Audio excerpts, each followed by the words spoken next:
Welcome back. You're still watching Business Morning. Now let's move on to our first conversation this morning.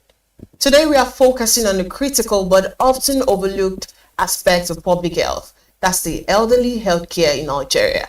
As the country's population gradually ages, concerns around healthcare access, affordability, and quality for senior citizens are coming to the forefront. From limited geriatric facilities to inadequate social support systems and rising out-of-pocket expenses, older Nigerians face significant challenges in maintaining their health and well-being.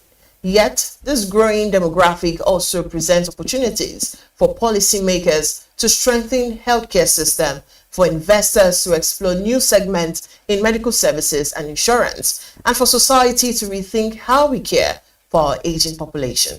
To discuss the challenges and prospects of elderly healthcare in Nigeria, we're being joined by Dr. TOYIN Akande Ajala. She's the founder, medical director, JBS Gerontology Center. Did I get that correctly? You got that right. Oh, okay. It's good to have you, Dr. TOYIN, on Business Morning.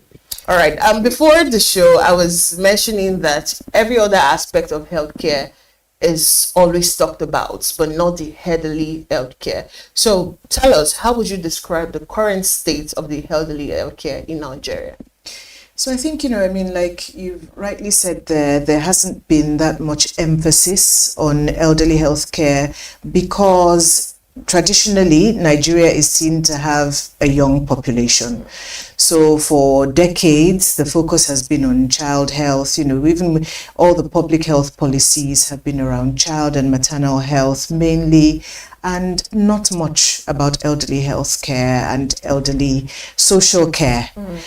But the time has come when that has to change because the population of Nigeria is actually aging. So the life expectancy has risen on the world scale, even though there's still talk about us having a very low life expectancy. But whether we like it or not, the aging population in Nigeria is going to triple over the next few years. So by 2050, we're going to have an aging population here, which is going to be more than the aging population in the UK.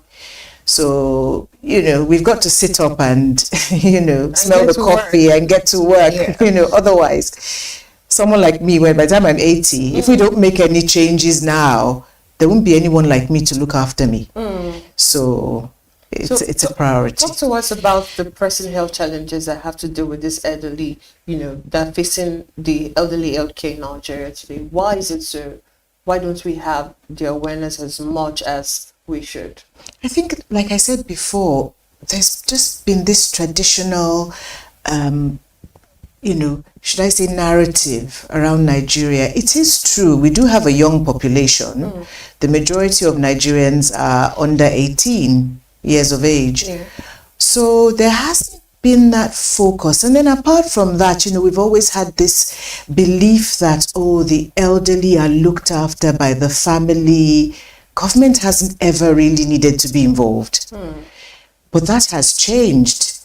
And it has been changing for decades. We knew it was changing because of urbanization. People moving from rural areas to the cities to go and look for work, and the structure, because in terms of economics, it's hard. It's really difficult. So you have someone who has a young family and also has aging parents. We call those people the sandwich generation.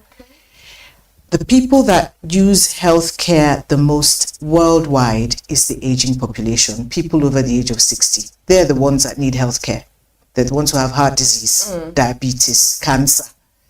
So they're the ones that need healthcare, and it is starting to come to the fore in Nigeria as well. Yes. All right, now we mentioned that the government really did not see any need to want to, lay focus when it comes to the elderly because of the tradition that comes with it. Now let's talk about awareness and advocacy. Now, don't you think there's actually, if the government can do it, don't you think there's need for public awareness, or do you think there is enough public awareness when it comes to the elderly care? There is no public awareness. I mean, the public awareness that there is very limited, and it's only recently started. Because I remember when I came to Nigeria in 2018, people didn't understand who I was. I was like, I'm a geriatrician. They couldn't even pronounce it. You pronounce gerontology very well now. But people were like, Jerry what? They didn't quite understand what all of that meant. But there was tried to do a bit of push and education, and I must say that over the past 7 years I have started to see that change. I'm very happy about it. People are aware of the need for elderly healthcare. People are aware of the challenges. Dementia, which is one of the syndromes that affects elderly people, it is prevalent in Nigeria. Frailty, and like I said, it's really the elderly that need that health care. Yeah. They're the ones who visit the hospital the most, and they don't tend to go to hospital once and then never go back again. They go back and keep going back.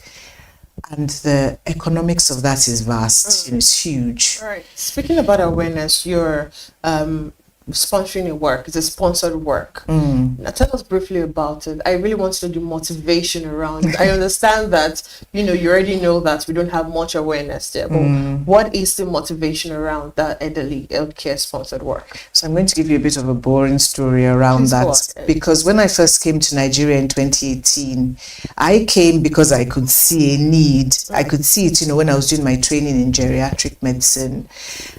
So the need was for that healthcare. So I came to set up an elderly healthcare service, and once you put that out, you start to get calls from other people about elderly people who just can't afford much. So I started getting calls about elderly women who were found wandering the streets, and people who needed help, who didn't have family help.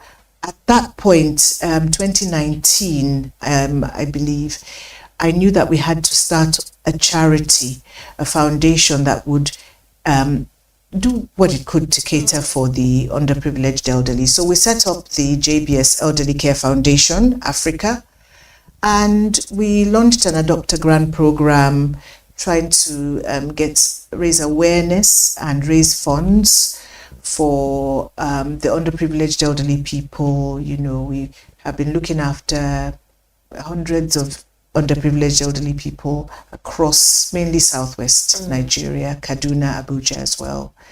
And that was where the walk, we had the first sponsored walk in 2022, March 2022.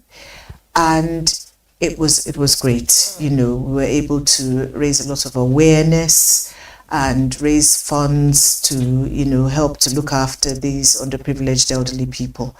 And we just need to reignite that awareness. We need to bring elderly healthcare, and the fact that there are a lot of elderly people in this country who do not have any support. They do not have the finances for even basic health care.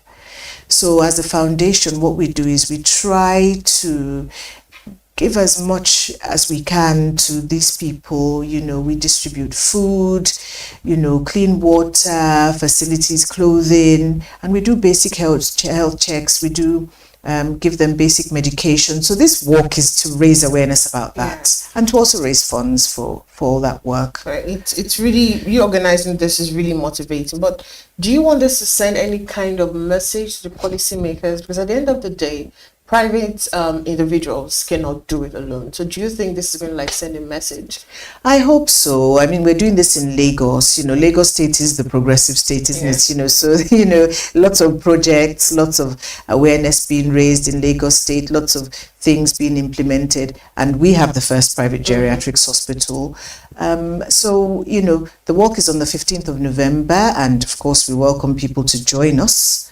We'll be starting from JBS Gerontology Center in Lekki, in Lagos, and I'm hoping that we've got some eminent people who'll be joining us there. The patron of our foundation is the First Lady of Ogun State. She is a philanthropist extraordinaire, and we're really hoping that we'll get people from not just the private sector, but from government and the public sector joining us as well, and just engaging to see what we can do for this group of people. So let's look at the way forward. What do you think is going to be the practicable or practical steps to make sure that the elderly healthcare is sustainable in Nigeria, and it's the way we have like pediatric hospitals. We can actually have that. What practical steps do you think we can take? So we need funding. I mean, private organizations can do it. The government also needs to step in. One of the problems we have in Nigeria is a lack of geriatric specialists. So I'm a geriatrician. I was trained in the UK. As of today, we've got 11 practicing geriatricians for a population of 220 million people. And this is for a population where the life expectancy is rising, the population is aging, it's slow, but it is steady. And, we just need more geriatricians like myself. We need more facilities like the Gerontology Center, JBS Gerontology Center. We need more funding. We need for the government to actually invest, in bringing people like me back from the diaspora, and yes, training people here as well to do this work. All right. So what's your long-term vision for elderly healthcare in Nigeria, and do you think that vision is possible? I think it's possible. Okay. I know it's possible because right now, because of the demand for elderly healthcare services, I know it is possible. I foresee within the next 20 years that every single state in Nigeria is going to have a geriatrics hospital or a gerontology center, or, I foresee that.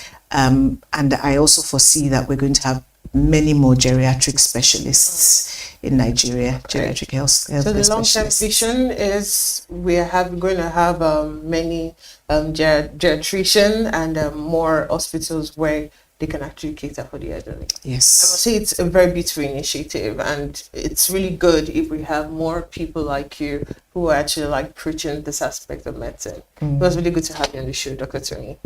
Thank you. Thanks for having me.